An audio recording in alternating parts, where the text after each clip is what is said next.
Hindi nila ako nakita dun sa baba kanina.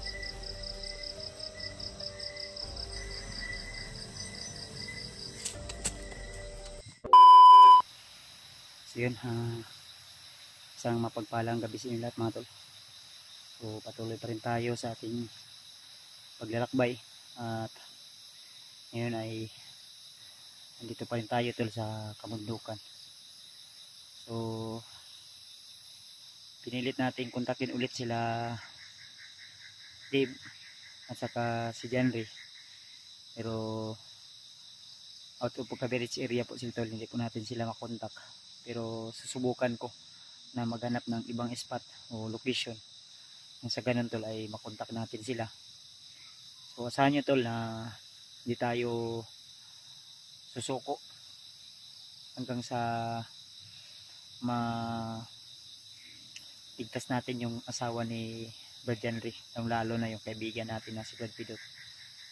So patuloy pa rin tayo at medyo parang ulan yata tol, dahil yung langit ay kumukulog. Kanina may biglang kidlat at yun nga, siyempre maghanap na rin tayo ng pwede nating marelaksan o matulugan. May kunting trapal naman tayo dito na pwede natin gawing bubong nang sa ganun ay di tayo mabasa ng ulan. So medyo pagod at buya talaga tayo tol, pero laban lang dahil pagsubok lang ito. At huwag tayong susuko dahil ang lahat ng mga paghihirap natin ay may sukli, hindi lang sa akin kundi pati na rin sa aking buong pamilya. So laban lang tol, at marami mang pagsubok, problema ang dumaan sa atin, hanggat may Diyos tayong kinakapitan o may tiwala tayo sa Kanya ay mas lalong pagtitibayan niya po ang yung loob natin, at lagi tayong iligtas sa anumang kapamakan o panganib na nakaabang sa atin. Kaya sana tol yung ibang kasamahan ko, kung saan man sila ngayon, ayop na nasa mabuting kalagayan sila, ligtas po sila at walang kaganapan na hindi kayo nais-nais o pangyayari na hindi natin talaga maasahan na mangyayari. Kaya sana tol i-share nyo po ang video na ito sa iba kong kasamahan, nang sa ganun tol ay makita nila o di rin sila mag-alala sa akin, dahil alam ko na naiisip din nila tayo, dahil ako mismo din tol naiisip ko sila kung ano yung mga kaganapan o nangyayari na sa kanila. Dahil yun nga, patuloy pa rin tayo sa ating pagligtas sa iba nating mga kasamaan, o di kaya kahit hindi natin kakilala o hindi natin kadugo ay nililigtas natin. So shout out na lang po sa lahat, lalo na sa mga silent viewers, mga solid supporters natin dyan na hindi nagsasawa na suportahan ako kahit ano man yung mga pagsubok na dumaan. Mula noon hanggang ngayon ay nariyan pa rin po kayo, patuloy na nakasuporta at laging nag-aabang sa ating mga bagong video. So lahat ng ito tol, bawat isa sa inyo ay mahalaga sa atin, kaya binabati ko po kayo ng isang magandang gabi, isang magandang umaga o tanghali o hapon, kung anumang oras mapanood yung video na ito tol. Binabati ko po kayo, ayop na mag-ingat din po kayo sa inyong mga ginagawa, lalo na sa mga taong nasa trabaho, sa mga bata natin dyan na supporters na laging nag-aabang sa atin, na laging uma-idol sa atin o iniidolo tayo. So mga bata dyan, huwag kayong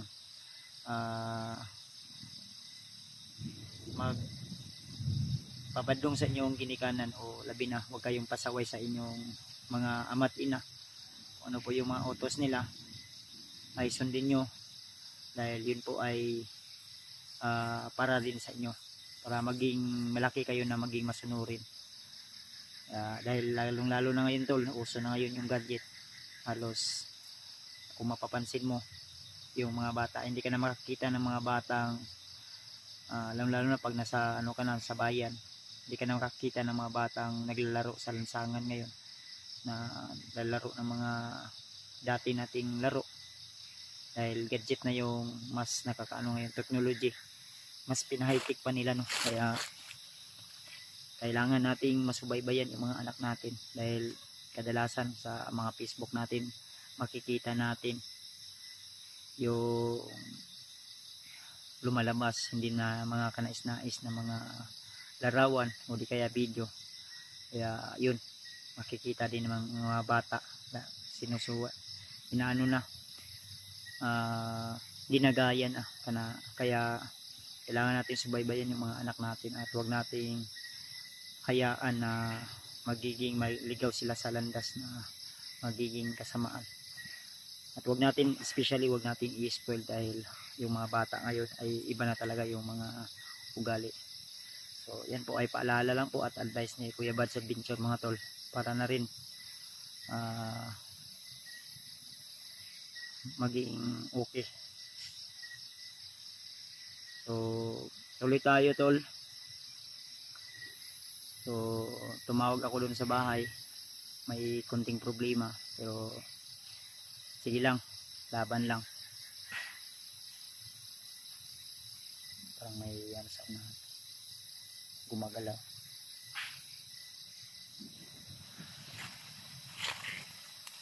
Ano to?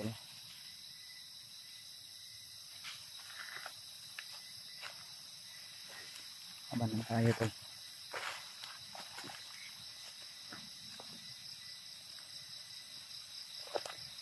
So medyo ano na talaga, no? Madilim na. Yung langit ay parang umano.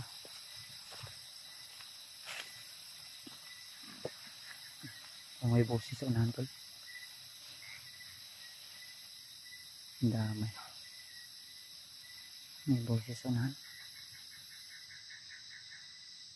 Parang aswang ah.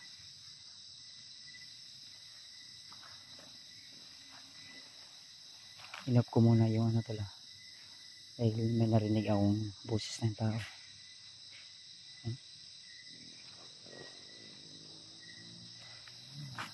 Parang may tao sana, aswang yata.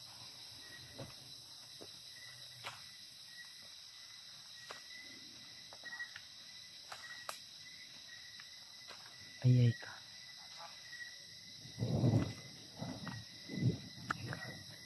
Apoy.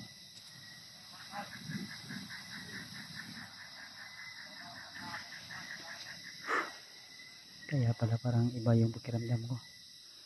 Kaya ang langit parang nagluluksa. Hindi ako alam kung bakit eh. So malakas yung kutob ko na kalaban to.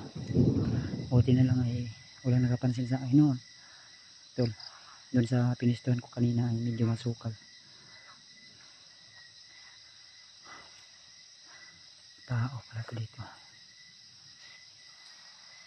Kaya pala may aso ako nakita kanina doon sa ano.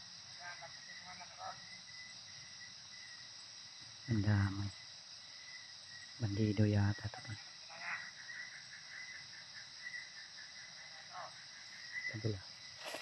Masid muna tayo sa kalapit.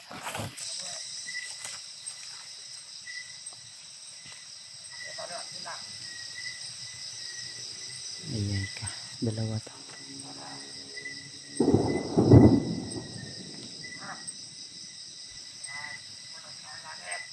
Parang takot sila sa ano to la, kulob. Bandido.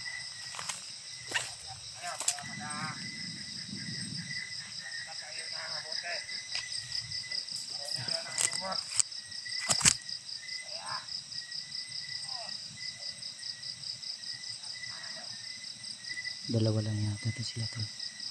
Sabi ng isang bandido na may kasamahan sila doon sa baba. Salamat din kay Lord. Di nila ako nakita doon sa baba kanina. So dalawa to. Ayun. Parang may sinusugba sila o iniihaw. Pagdala, huwag tayong padalos-dalos tala. Lalo na nag-iisa lang tayo. So kailangan muna natin magmasid sa paligid. Huwag nyo kalimutan to lang na i-share yung video ko, lalo na sa kasamahan ko na sila Dave at si John Ray, na sila yung target natin na makita ulit dahil sa nangyari kanina nung may umaga pa ay pilitan tayong lumayo muna sa location, kaya napalipad tayo dito ngayon. Hindi ko alam kung ano po yung niluluto nila, pero kailangan natin gawin to na silipin. Pagkain.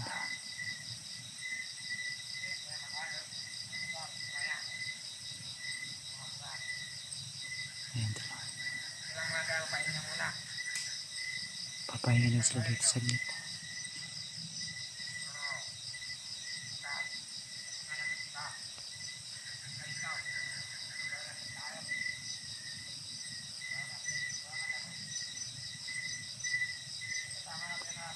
Dami.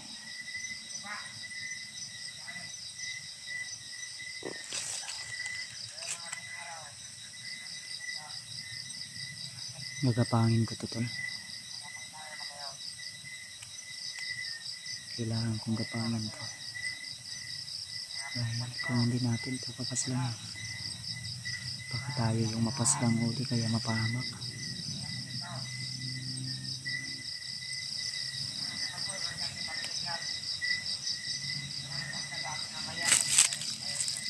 Kailangan gapangin natin to tol.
Dito to.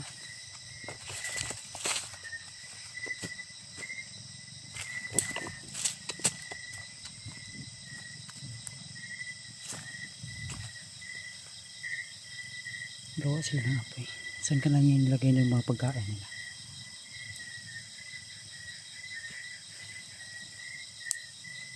Ang dami.